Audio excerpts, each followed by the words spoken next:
Hello everyone. So today I will be discussing the next topic which is transfer of learning. इसमें हम उसके concept के बारे में पढ़ेंगे, टाइप्स के बारे में पढ़ेंगे और स्ट्रैटेजीज़ के बारे में पढ़ेंगे कि क्या स्ट्रैटेजीज़ जो है वो अडॉप्ट करी जाएं ताकि ट्रांसफ़र ऑफ लर्निंग को मैक्सिमाइज़ करा जाए. So number first is concept, second is types and the third one is strategies to maximize transfer of learning. तो आइए ट्रांसफ़र ऑफ लर्निंग के बारे में पढ़ते हैं. सबसे पहली बात तो ये है कि ट्रांसफ़र ऑफ लर्निंग होती क्या है. तो ट्रांसफ़र ऑफ लर्निंग एक ऐसी एबिलिटी है जिसकी वजह से जो भी हमारे पास ना एग्जिस्टिंग नॉलेज है या प्रायर नॉलेज है उसको हम कैसे नई सिचुएशंस में जो है वो अप्लाई करते हैं और कैसे उस स्किल्स को अप्लाई करते हैं नई सिचुएशंस में. ठीक है. So we can say that transfer of learning refers to the ability to apply knowledge and skills learned in one context to a different new context. अब बात करते हैं कॉन्सेप्ट के बारे में. तो जो ट्रांसफ़र ऑफ लर्निंग है ना वो कैरी ओवर करती है लर्निंग के एक्सपीरियंसेस को, हैबिट्स को, नॉलेज को, स्किल्स को, एटीट्यूड को एक सिचुएशन से दूसरी सिचुएशन में. ठीक है. ये ऐसा एक्सटेंट है जिसकी वजह से हमें पता चलता है कि लर्निंग को कैसे हम एक कॉन्टेक्स्ट से दूसरे कॉन्टेक्स्ट में यूज़ कर सकते हैं और कैसे वो एक कॉन्टेक्स्ट से दूसरे कॉन्टेक्स्ट में जब ट्रांसफ़र होती है तो कैसे परफॉर्मेंस को वो इन्फ्लुएंस करती है. ठीक है. So we can say that transfer of learning is essentially the carryover of learning experiences encompassing habits, knowledge, skills, and attitudes from one situation to another. It's the extent to which learning in one context influences performance in another. अब बात करते हैं types of transfer के बारे में. तो 5 types के बारे में पढ़ेंगे. The first one is positive transfer, second is negative transfer, third is zero transfer and the fourth one is near transfer and the fifth one is far transfer. Positive transfer के बारे में पढ़ते हैं. तो पॉजिटिव ट्रांसफ़र में पता क्या होता है, जैसे कि कोई एग्जांपल लेते हैं.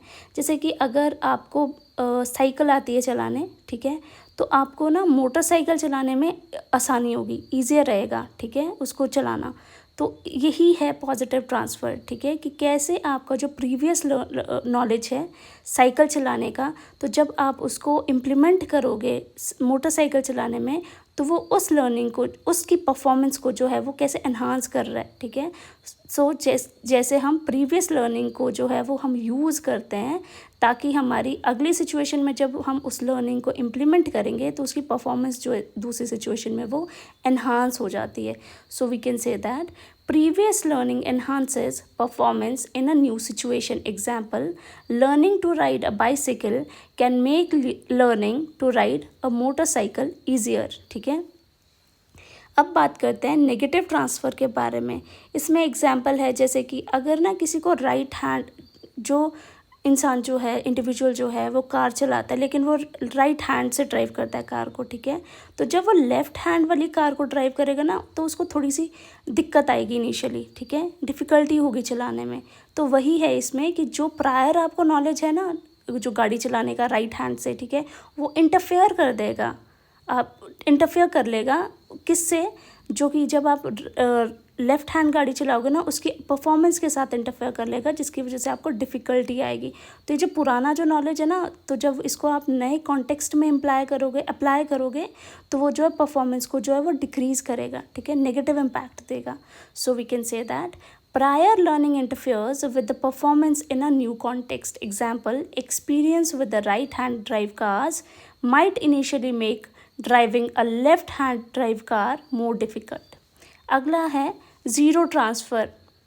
जैसे कि अगर हमें म्यूज़िकल इंस्ट्रूमेंट चलाने आता है, ठीक है, तो उसका कोई रिलेशन नहीं है कि अगर हमें स्पोर्ट्स कोई जैसे फुटबॉल है वो हमें अच्छे से खेलना आएगा या नहीं आएगा. तो इन दोनों चीज़ों का कोई एक दूसरे के साथ कोई डायरेक्ट रिलेशन नहीं है या डायरेक्ट इन्फ्लुएंस नहीं है. ठीक है.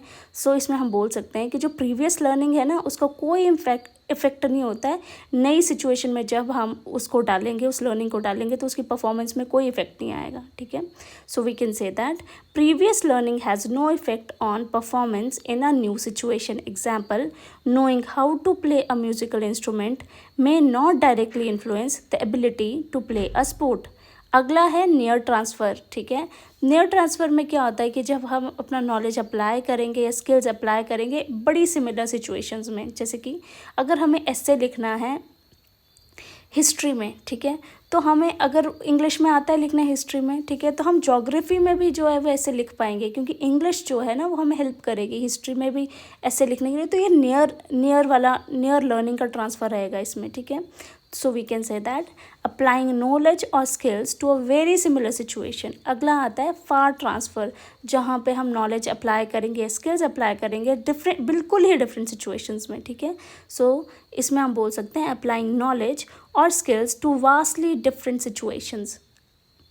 अब बात करते हैं स्ट्रैटेजीज़ के बारे में, ठीक है। The strategies to maximise transfer of learning, कि क्या स्ट्रैटेजीज़ को अडॉप्ट करें ताकि ट्रांसफ़र ऑफ लर्निंग को मैक्सिमाइज कर सकें। तो first one is promote meaningful learning, second is encourage active learning, third one is provide opportunities for practice, fourth one is emphasize fundamental concepts, fifth one is use technology efficiently, and the sixth one is incorporate real world applications।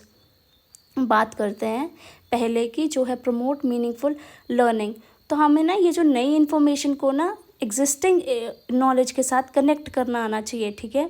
तो ये भी ऐसा कि ये जो है वो meaningful learning को प्रमोट करें। अगर हम रियल वर्ल्ड एक्सपीरियंसेस के साथ इन नई इन्फॉर्मेशन को कनेक्ट करेंगे ना, तो एक मीनिंगफुल लर्निंग जो है वो प्रमोट होगी इससे, ठीक है। So connect new information to existing knowledge and real world experiences.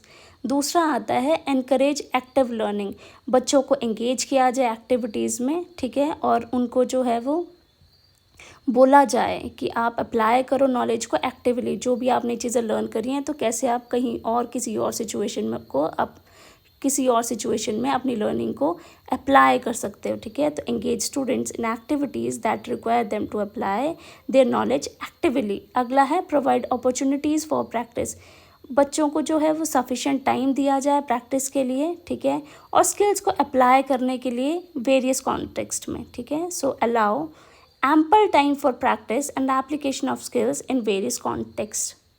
अगला आता है emphasize fundamental concepts। तो जो है जो प्रिंसिपल्स हैं, कॉन्सेप्ट्स हैं जो कि फंडामेंटल है उसके ऊपर फोकस करना चाहिए, ठीक है, जो कि डिफरेंट सिचुएशंस में अप्लाई हो सकें। Focus on teaching core principles and concepts that can be applied across different situations.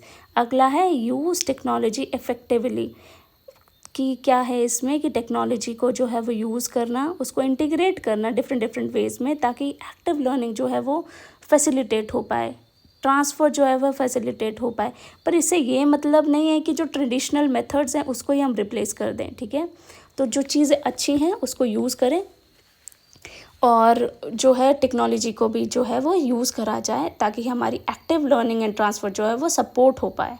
So we can say that integrate technology in ways that support active learning and transfer rather than simply replacing traditional methods।